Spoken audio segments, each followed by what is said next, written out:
जो कहानी है गहरे कुएं का मेढक और खुला आसमान। ये कहानी स्टार्ट होती है। विशाल एक बेहद प्रतिभाशाली युवक था। उसमें कोडिंग और तकनीकी चीज़ों को समझने की अद्भुत क्षमता थी।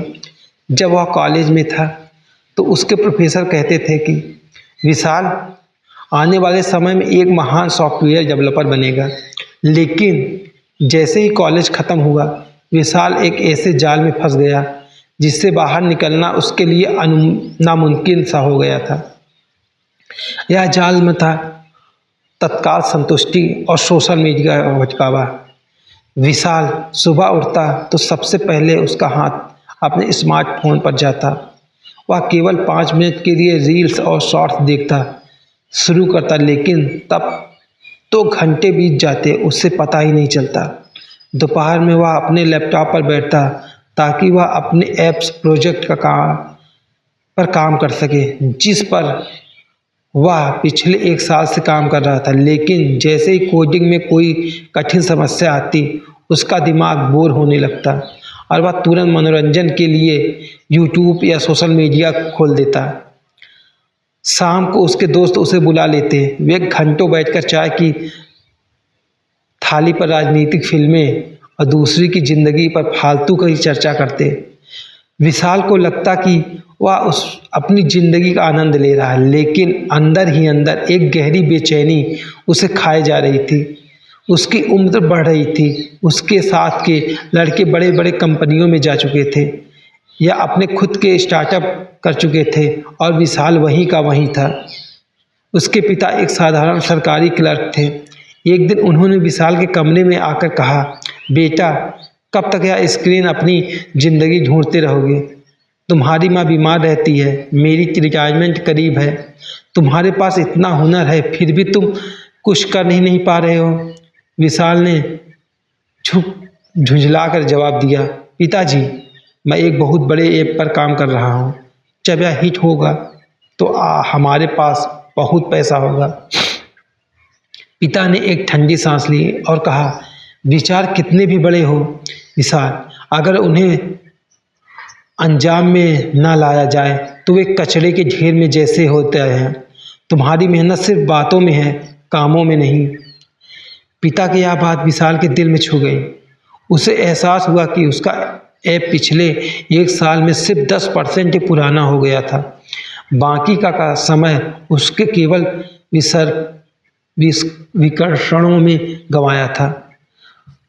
अपनी इस मानसिक स्थिति से परेशान होकर विशाल ने अपने शहर के एक जाने माने मेंटल और रिटायर्ड प्रोफेसर आनंद शास्त्री जी के पास जाने का फैसला किया। शास्त्री जी शहर से दूर एक शांत पहाड़ी के पास एक छोटी सी कुटिया में रहते थे।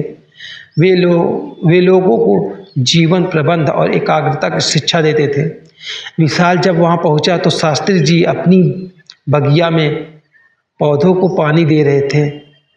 विशाल ने उनसे पूछा, अपनी पूरी कहानी बताई, कैसे वह चाह कर भी काम नहीं कर पाता, कैसे छोटी छोटी चीज़ें उसका ध्यान भटका देती हैं और कैसे उसका खुद पर से नियंत्रण खो चुका है। शास्त्री जी ने विशाल की बात शांति से सुनी। उन्होंने मुस्कुराते हुए कहा, विशाल, तुम्हारी समस्या यह नहीं है कि तुम्हारे पास हुनर है, तुम्हारी समस्या यह है कि तुम्हारी ऊर्जा अलग अलग दिशाओं में बह रही है। यदि एक नदी का पानी 100 अलग अलग नदियों में बढ़ जाए तो वह नदी सूख जाएगी, लेकिन अगर उसे एक ही दिशा में बहने दिया जाए तो वह चट्टान को भी काट सकती है। विशाल ने पूछा, गुरुजी, मैं अपनी ऊर्जा को एक दिशा में कैसे लाऊं? या फ़ोन या इंटरनेट या दोस्त, ये सब मुझे अपनी ओर खींच लेते हैं। शास्त्री जी ने कहा, तुम्हें अगले 7 दिनों तक यहीं मेरे पास रहना होगा, लेकिन एक शर्त है, तुम्हें अपना एक चमकीला फ़ोन मुझे सौंपना होगा और इस 7 दिनों में तुम बाहरी दुनिया से कोई संपर्क नहीं रखोगे। क्या तुम तैयार हो? विशाल के लिए यह बहुत कठिन था। स्मार्टफोन के बिना 1 घंटा बिताना उसके लिए पहाड़ जैसा था, लेकिन अपनी ज़िंदगी को बदलने की तड़प इतनी ज़्यादा थी कि उसने अपना फ़ोन शास्त्री जी को सौंपा दिया। पहला और दूसरा दिन विशाल के लिए नरक जैसा था। उसका हाथ बार बार अपनी जेब में जाता जहां उसका फ़ोन हुआ करता था। उसे अजीब सी घबराहट महसूस होती, जैसे उसका फ़ोन बज रहा हो। वह न तो पा सकता था और न ही किसी चीज़ में मन लगता था। उसका दिमाग लगातार डोपामाइन की भीख मांग रहा था। उसे रील्स देखने से मिलता था। शास्त्री जी ने उसे कोई काम नहीं दिया, बस इतना कहा, जब भी बेचैनी हो इस कुटिया के सामने बहते हुए झरने को देखो और अपनी सांसों पर ध्यान दो। तीसरा और चौथा दिन धीरे धीरे विशाल का दिमाग शांत होने लगा। अब उसे प्राकृतिक की आवाज़ें सुनाई देने लगीं। चिड़ियों का चहकना, हवा की सरसराहट और पानी का आवाज़ उसका दिमाग को जब तक सूचनाओं के मलबे से भरा हुआ था, खाली होने लगा था। चौथे दिन की शाम को उसने शास्त्री जी से कहा, गुरुजी, आज महीनों बाद मुझे ऐसा लग रहा है कि मेरा दिमाग सच में मेरा है। अब मुझे फ़ोन की कमी महसूस नहीं हो रही है। शास्त्री जी ने कहा, बहुत अच्छे विशाल, अब तुम्हारा दिमाग शांत है। अब समय है इसे सही दिशा देने का। कल सुबह से तुम अपनी उस डायरी को उठाओगे जिसे तुम 7 साल और अपने ऐप का पूरा ब्लूप्रिंट, एक एक लाइन का लॉजिक अपने हाथों से लिखोगे। 5वां और छठा दिन विशाल सुबह 4 बजे उठता, ठंडे पानी से नहाकर वह कुटिया के बरामदे में बैठ जाता। बिना किसी नोटिफिकेशन व्यवधान के, बिना किसी दोस्तों के मैसेज, उसका ध्यान पूरी तरह से अपनी डायरी पर था। जो कोडिंग लॉजिक और महीनों से नहीं सुलझा पा रहा था, वह उसके शांत दिमाग में कौंधने लगा। उसने दो दिन के भीतर अपने पूरे ऐप्स का सर्टिफिक्चर, यूआई डिज़ाइन और डेटाबेस स्ट्रक्चर कागज पर उतार दिया। उसकी उंगलियां थक रही थी, लेकिन उसके चेहरे पर एक अनोखा तेज और संतुष्टि थी। 7वां दिन शास्त्री जी ने विशाल को उसका फ़ोन वापस कर दिया। विशाल ने जब फ़ोन चालू किया तो उसमें सैकड़ों नोटिफिकेशन थे, दोस्तों के फालतू मीम्स, ग्रुप चैट्स और सोशल मीडिया के अपडेट्स। विशाल ने उस नोटिफिकेशन को देखा और मुस्कुराया। उसे एहसास हुआ कि इन 7 दिनों में दुनिया में ऐसा कुछ भी नहीं बदला जिसके बिना उसका काम रुक जाता। यह सब सिर्फ एक भ्रम है। विशाल जब अपने घर लौटा तो वह एक बदला हुआ इंसान था। उसने अपने कमरे से टीवी हटा दिया। उसने अपने फ़ोन से सारे सोशल मीडिया ऐप्स डिलीट कर दिए।